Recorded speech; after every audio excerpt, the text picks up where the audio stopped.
पढ़िबा एब्री प्रकाशित 3:19 आम्भे जेते लोकन को भलो पाओ सेमानकु अनुजोग ओ शासन करिथाउ अतएव उद्योगी होई मन परिवर्तन कर। परमेश्वर जेउ मानंकु प्रेम करंती से मानंकु से केवल शासन करंती बोली भाबंतु नहीं। परमेश्वर प्रेमर अनेक परिभाषा रही अछि। मु गत काली आम निरूपित प्रसंगर शास्त्रांश अनुसारे लाओदिकिया मंडली पाई कि हेतु परमेश्वर एरूप एक कथा कहउछंती आमे जेते लोक को भलो पाओ जदि भलो पाउछंती तेबे शासन काहींकी ता माने जाहाको परमेश्वर भलो पाउछंती से व्यक्ति आउ परमेश्वर को जो शब्द शासन से भितरे गोटिए कथा लुकायित अच्छे। आमे जदि काहारी को प्रेम करू इंग्राजी वर्सन रे लेखा अछि प्रेम बोलिके प्रभु को लोक माने परमेश्वर काहींकी जेउ मंडली को से प्रेम करुछंती से मंडली को से शासन करिवे कारण हेउछि शासन और प्रेम मझिरे गोटे विषय अछि ताहा हेउछि पाप।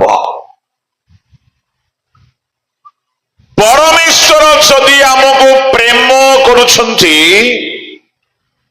आओ आमे जदि पापरे ही रहिबा तेबे तांको प्रेमर परिभाषा शासन रे बदली जाए। ईश्वरंको प्रेमर अनेक परिभाषा अछि। मु आपनको 4-5 गोटी परिभाषा कहिबी तापरे शासनर लाभ कथा कहिबी। गोटिए परिभाषा हैला शासन काहींकी दुष्ट मानक प्रति परमेश्वरଙ୍କ प्रेमर डेफिनेशन बा संज्ञा शासन छड़ा किछि नाही। एणु परमेश्वरଙ୍କ प्रेम प्रत्येक व्यक्ति पाई पृथक पृथक प्रकारे प्रकाशित होई थाए। कहा पाई से शासक पिता अटंती कहा पाई से शासन करिकी निजर प्रेमर परिचय प्रदान करंती। किंतु से पिला जदि दुष्ट नुह से ईश्वरंको संतानटी जदि पवित्र अटे सेही संतान पाई परमेश्वरंको प्रेमर परिभाषा शासन हेबो नाही। कौन हेबो? द्वितीय परिभाषा हैला ताहा पाई ईश्वरंको प्रेमर परिभाषा होउछि दान प्रदान। जोहन 3:16 टिके पढ़ंतु परमेश्वरंको प्रेमर गोटिए परिभाषा सेठारे कार मने अछि तो पढ़ि दियंतु। कारण ईश्वर जगत को एड़े प्रेम कले जे से आपना अद्वितीय पुत्र को दान कले जेपरि जे केही ताहाको ठारे विश्वास करे से विनष्ट न होई अनंत जीवन प्राप्त हुए। परमेश्वर प्रेम कले ईश्वर जगत को प्रेम कले आओ प्रभु को लोक माने से आपणार बहुमूल्य एकमात्र पुत्र को दान कले। तामाने परमेश्वर को प्रेमर ପରିଭାଷା ମଧ୍ୟରେ ଗୋଟିଏ ପରିଭାଷା ହେଉଅଛି ବହୁମୂଲ୍ୟ ଦାନ ଦେବା, ଗିଫ୍ଟ ଦେବା। ସେ ଦାନ ଦେଇକି ନିଜର ପ୍ରେମ ପ୍ରକାଶ କରନ୍ତି। ତେବେ ଆପଣ କହିବେ, ଆଜ୍ଞା ଆପଣ କହିଲେ ଦୁଷ୍ଟ ମାନଙ୍କ ପାଇଁ ଶାସନର ପ୍ରେମ, ତେବେ ଏଇ ଯୋହନ 3:16 ତ ଜଗତକୁ ପ୍ରେମ କରିକି ସେ ଶାସନ କାହିଁକି କଲେ ନାହିଁ? ପ୍ରଭୁଙ୍କ ଲୋକମାନେ ଜଗତକୁ ପ୍ରେମ କରି କାହିଁକି ଶାସନ କରିନାହାନ୍ତି? ତାହାର କାରଣ ଆମେ ଦେଖିଲେ ପାଇପାରିବା। ପ୍ରେରିତ ପୁସ୍ତକ ବାହାର କରନ୍ତୁ। ପ୍ରେରିତ ତାହାର 17 ଅଧ୍ୟାୟରେ ତାହା ଲେଖା ଅଛି। 17 ଅଧ୍ୟାୟର 28ରୁ ପଢନ୍ତୁ।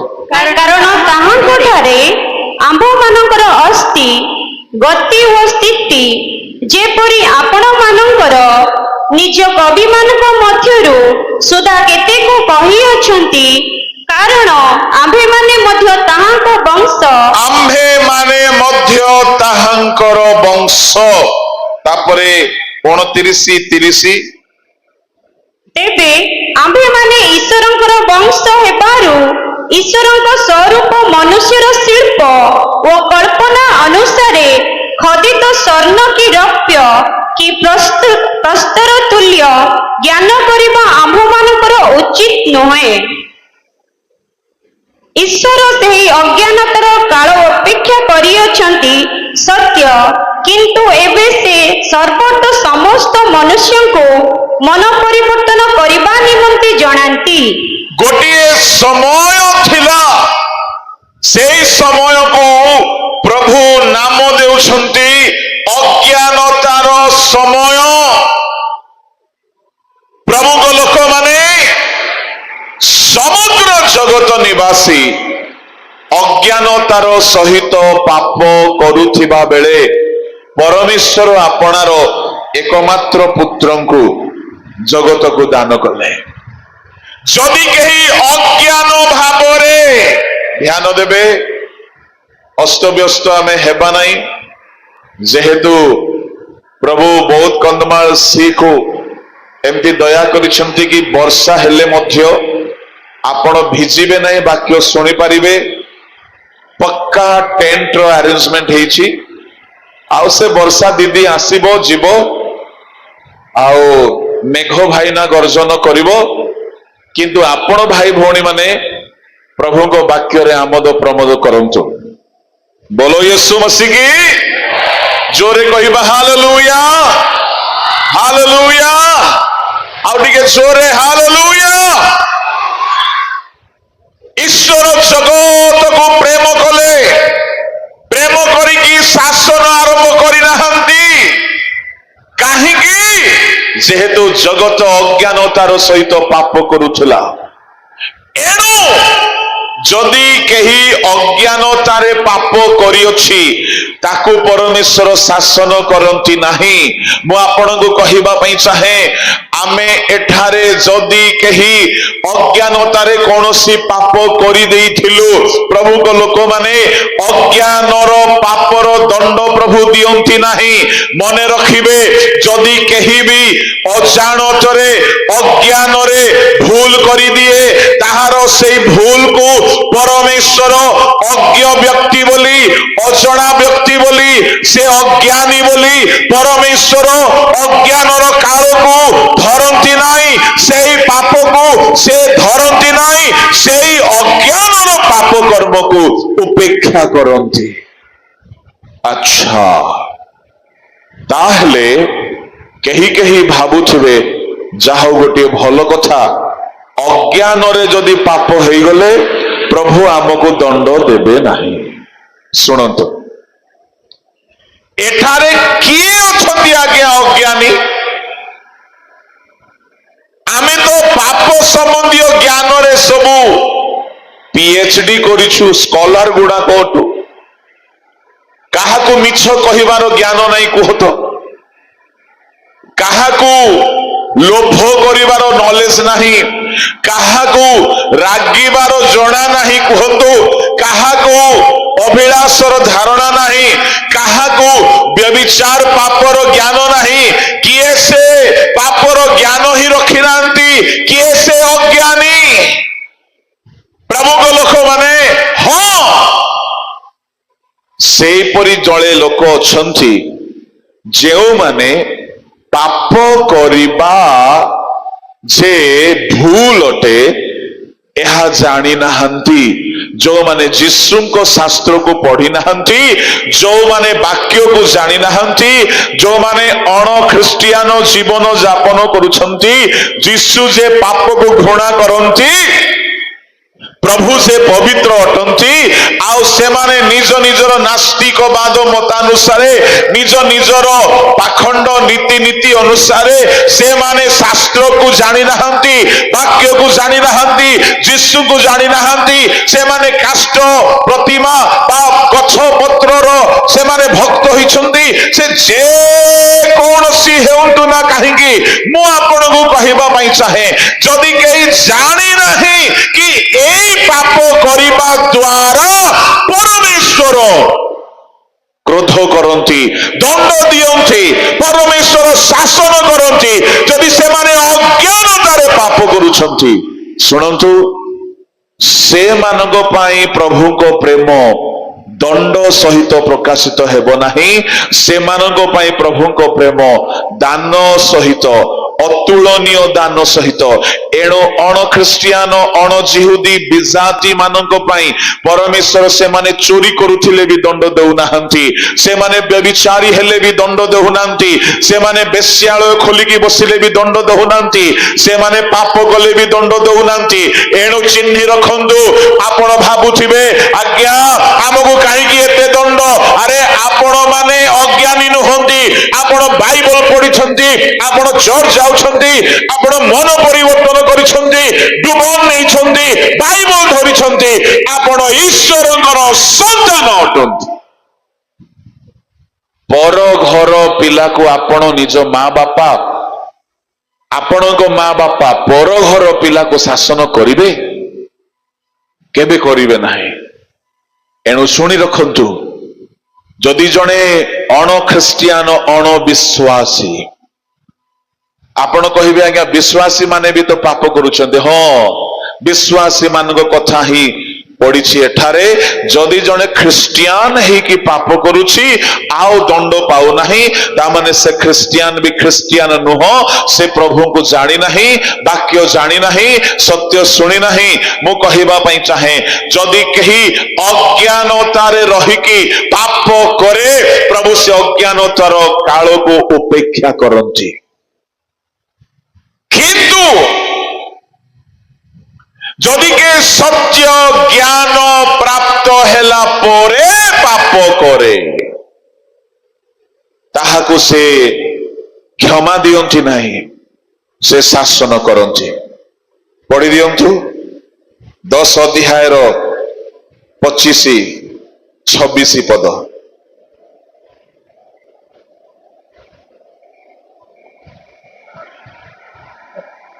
ଆଚ୍ଛା, ମୁଁ ଭାବିଲି ଜାଣିଥିବେ ବୋଲିକି। 26 ପଦ, ଏବ୍ରି 10:26।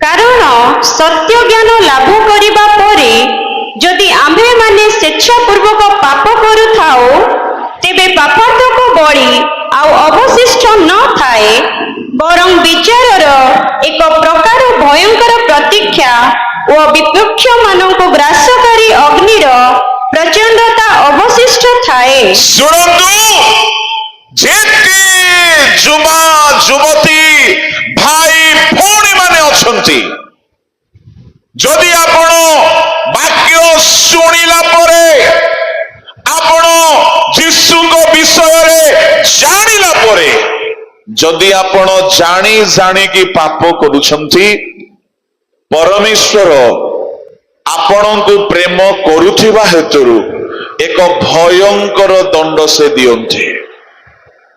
ଏଣୁ ଅଜ୍ଞାନତାରେ ପାପ କରିବା लोक मानक पाई तांकर प्रेम दंड युक्त नुहे, तांकर प्रेम केवल आशीर्वाद युक्त अटे। मु कहिबा पई चाहे जेतेबेले आमे देखू व्यभिचार कर्मरे धरा जाइथिबा गोटिए स्त्री जीशुଙ୍କ निकटକୁ ଆସିଲା, ଆଉ जीशु ताहाकु दंड देले नाही। काहेकि अज्ञानतार कर्म करिथिबा अज्ञानता हेतु जदि केही पाप करिथाए, ईश्वर को विषय धारणा नाही, बाइबल विषय धारणा नाही, परमेश्वर जे एहा भल पाती नहीं बोली जणे जानी नहीं, अज्ञानी होइकी पाप जणे करिछि। प्रभु को लोक माने सेमान को प्रभु दंड दियंती नाही, सेमान को पाई प्रभु को प्रेमर परिभाषा हेउछि केवल दया, केवल क्षमा, केवल आशीर्वाद, केवल मंगल दान।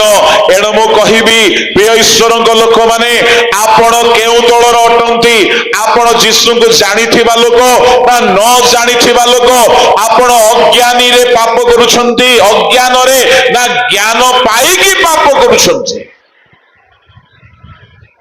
जदि आमे सब जानिकी मध्य जदि आमे स्वेच्छा पूर्वक पाप करूथिबा, तेबे आम पाई प्रभु को प्रेम केवल शासन सहित प्रकाशित होब। जेहेतु आमे ताहांकर पुत्र अटु, आमे ताहांकर निज लोक अटु, एणुकरी प्रभु को प्रेमर परिचय, प्रभु को प्रेमर परिभाषा अज्ञानतारे पाप करिबा लोक मानक पाई दया क्षमा अटे। किंतु पापर सत्यता, पवित्रतार सत्यता, वाक्यर सत्यता को जानी जानी जो माने दाम्भिक होई, जो माने शक्तग्रीव होई, जो माने कठिन मना होई पाप करंती, प्रभु सेमान को घृणा करू नाहंती, सेमान को भी से प्रेम ही करंती, से पापी मान को प्रेम करंती। किंतु से पापी मान को जो माने वाक्य जानी जानी की पाप करुथिबा ईश्वरଙ୍କ संतान, एमान को से शासन द्वारा प्रेम करंती। एटा गोटे परिचय। तृतीय प्रभुଙ୍କ प्रेमर परिचय हैला तांकर प्रेम से परित्राण देवा द्वारा प्रकाश करंती। रोमियो 5:8 पढ़ंतु, एहा तांकर आउ गोटे प्रकार प्रेमर परिभाषा अटे। किंतु आम्भे माने पापी थिबा समय सुधा ख्रीष्ट जे आम्भ मानक निमंते मृत्यु भोग कले, सेथिरे ईश्वर आम्भ मानक अपना प्रेम सप्रमाण करूछंती। से आम्भ मानक प्रति आमे पापी थिबा समय सुधा, निरुपाय थिबा समय सुधा से आम्भ मानकु से पाप क्षमा देवा निमंते निजे गोटे योजना बनाइले। निजे रक्त झराइबा पाई, हाथरे पादरे कंटार माड़ खाइबा पाई, पिठीरे करड़ा, मस्तकरे कंटा मुकुट, देहर सब रक्त झराइबा पाई गोटे योजना बनाइले। ए योजना किछि नुहे, यह ईश्वरंकर प्रेम।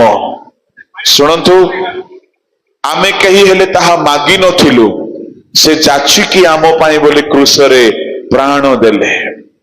प्रभु को लोक माने आउ एई प्रेम द्वारा से परित्राणर कर्म आम निमंते करिगले। एणु ईश्वरंकर प्रेम से जाचिकी प्रदान करंती, से मागिबा जाए अपेक्षा करंती नहीं, से बिना मूल्य रे दियंती। आ एते बड़ परित्राण जहाकू केही किणी पारिबे नाही, जहार मूल्य केही देई पारिबे नाही, एई परि परित्राण से बिना मूल्य रे देई देले। आ आमे प्रभु को देवार कथा आसिले केही केही 10 टंका रु अधिक दियंती नाही।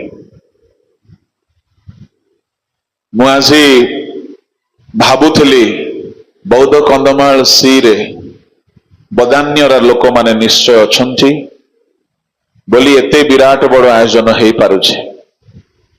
काली आम नेशनल प्रेसिडेंट कहते सी रो एते बड़ कांग्रेगेशन से भी केबे देखी नांथे सी कन्वेंशन रे तामाने आम लोक माने प्रभुंको पाई उदारचित अटंते भल कथा अटे प्रभुंको लोक माने आमे जदि प्रभुंको देई पारुछु खाली अर्थ नाही अर्थ तो भल विषय अटे किंतु अर्थ सहित जहा से आम ठारू आशा करंती ताहा मध्य आमे तांकु देबा दरकार से आशा करंती से आमको प्रेम कले आमे भी ताहांको प्रेम करू प्रभुंको नामर धन्यवाद हेउ एहा थिला प्रेमर दुई तीन गोटी परिभाषा आसंतु आमे टिके भीतर को जिबा जेउ शास्त्रांश हमर निया जाईछि परमेश्वर कहउछंती आमे जेते लोक को भलो पाओ शासन करो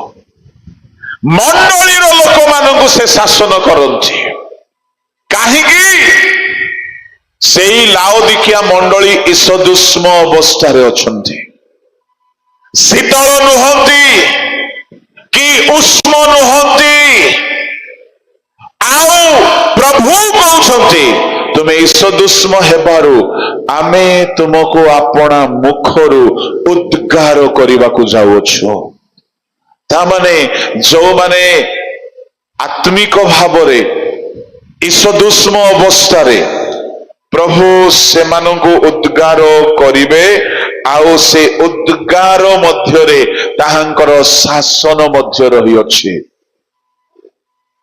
प्रभुंको लोक माने मु आपण मानंकु एई उद्दीपना सभार बेलारे कहिबाकु जाउछि प्रभुंको शासन रो उपकारिता जदि से आमको भल पाती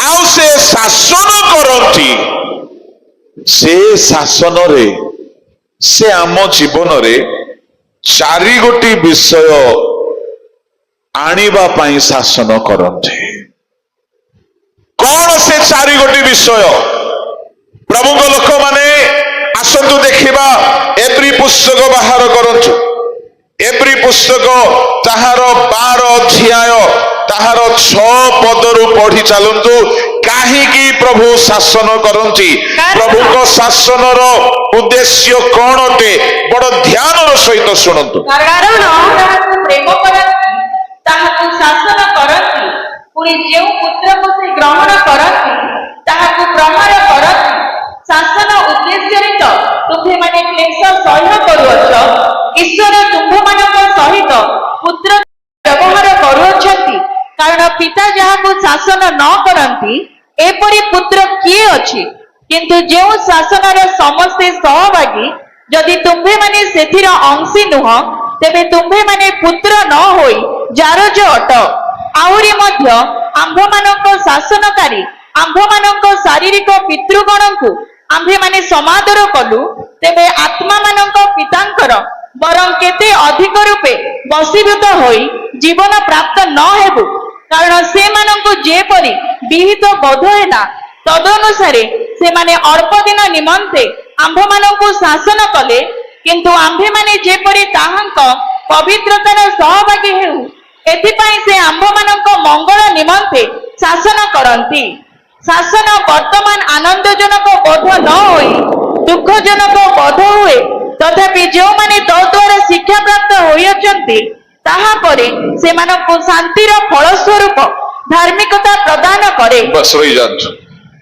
5 पद टिके पढ़ी दियंतु 5 पद पुत्र मानक परी तुम्भ मानक प्रति उक्त एही उत्साह वाक्य भूलिअछ हे मोहर पुत्र प्रभुंको शासन को लघु ज्ञान कर नाही किंबा ताहांको द्वारा अनुजोग प्राप्त हेले क्लांत हुओ नाही प्रभुंको नामर धन्यवाद हेउ प्रभुंको लोक माने 6 पदरे आमे देखुछु प्रभु जहा को प्रेम करंती ताहा को शासन करंती जेउ पुत्र को से ग्रहण करंती ताहा को से प्रहार करंती ता माने जदि आमको प्रभु शासन करू नाहंती ताहेले आमे ताहांकर पुत्र न हो तळे लेखा अछि जेउ माने ତାହାଙ୍କ ଶାସନର ସହଭାଗୀ ନୁହନ୍ତି। ସେମାନେ ଜାରଜ ବୋଲି କହିଲେ ଯାହାର ମା ବାପାକୁ ସେ ଜାଣି ନାହିଁ, ଏ ପ୍ରକାର ଜାରଜ ସନ୍ତାନ ପ୍ରଭୁଙ୍କ ଲୋକମାନେ ଭାବି ଦେଖନ୍ତୁ। ତାମାନେ ଆମେ ଯେଉଁମାନେ ଟିକିଏ ଭୁଲ କଲେ ପ୍ରଭୁ ଆମକୁ ଦଣ୍ଡ ଦେଉଛନ୍ତି, ଟିକିଏ ପାପ କଲେ ପ୍ରଭୁ ଶାସନ କରୁଛନ୍ତି, ଟିକିଏ ଭୁଲ କଲେ ଦଣ୍ଡ ମିଳୁଛି। ଭାଗ୍ୟବାନ ଆପଣ ମାନେ, କାହିଁକି? ଆପଣ ମାନେ ଈଶ୍ୱରଙ୍କ ପୁଅ ଅଟନ୍ତି, ଈଶ୍ୱରଙ୍କ ସନ୍ତାନ ଅଟନ୍ତି। ଏଣୁ ମୁଁ ଆପଣଙ୍କୁ କହିବା ପାଇଁ ଚାହେଁ, ଈଶ୍ୱରଙ୍କ ଶାସନକୁ ଘୃଣା କର ନାହିଁ, ଈଶ୍ୱରଙ୍କ ଶାସନକୁ ଭୟ କର ନାହିଁ। ଯେହେତୁ ସେ ଶାସନ ଦ୍ୱାରା ସେ ଏହା ପ୍ରକାଶ କରାଉଛନ୍ତି ଯେ ଆପଣ ତାଙ୍କର ନିଜର ପୁଅ ଅଟନ୍ତି, ଆଉ ଆପଣଙ୍କୁ ସେ ଗ୍ରହଣ କରିଛନ୍ତି। ଯଦି କେହି ବ୍ୟଭିଚାର ଉପରେ ବ୍ୟଭିଚାର, ଝିଅ ଧନ୍ଦା ସହିତ ଝିଅ ଧନ୍ଦା, गर्लफ्रेंड उपरे गर्लफ्रेंड, बॉयफ्रेंड उपरे बॉयफ्रेंड, पाप उपरे पाप, पोर्नोग्राफी उपरे पोर्नोग्राफी, अश्लीलता उपरे अश्लीलता, ये सबू करिकी भी बिंदास रहुछि, किछि दंड मिलु नाही। शुणंतु, तार अर्थ प्रभु ताकू ग्रहण करि नांथि। से प्रभु को पिला नुहे,